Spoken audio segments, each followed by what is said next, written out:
Жарашуу.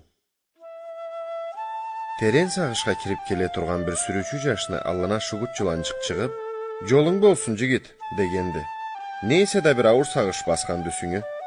"Айт меңе кайгыңы, болушлук этер жерим бар эсе ва?" "Сау бол" дегенди жаш. "Хан чакырткан мени кесине." Жарлыны хан игиликке аз чакыртады. Олду сагышым. "Хан түш көргенди, жерни үсү түлкү болуп" дегенди жылан. "Ол түшүнү мага анасын айта алмаганды башын кесип барады. Сеңе даны сорлукту. Сорса не айтырыңы билемси? Сени кыралыңда адамларың түлкүчө хилала болуп, бири-бирин алдап жашарларына көрүнөт түшүңде. Хан алтын берип эрикти сеңе. Ол алтынны эки тең этербиз. Лайда сакларма сени."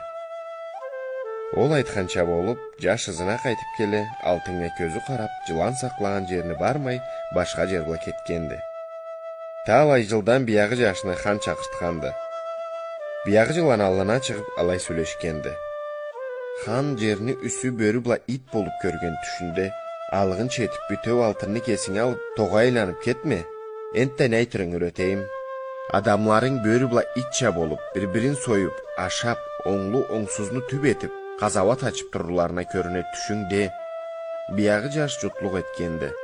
Алтынымы жартысын бермейм да жыланны өлтүрейм да кетейм деп коюнда ауыр ташты жашырып келип, марап турганды. Алай жылан көрүнмөгенди. Талай жылдан биягы жылан болушканды жашка.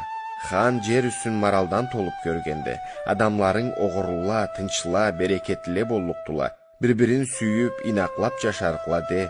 Эки жолда куру койдуң эсе да, бу жол үлүшүм бере бар дегенди. Жаш ызына кайтып келе, жыланга улуу бүсүрөп эткенди. Айып этме деген терс болгонма.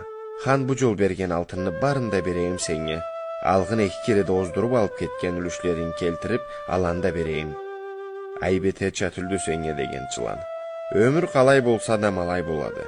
Түлкү өмүрдө түлкү болдуң, алдап кеттиң мени башка жолла тога айланып.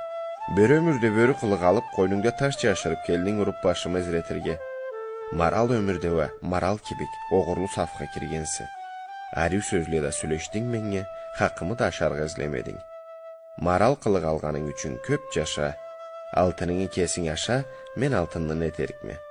Алай айтып жылан тас болуп кеткенди.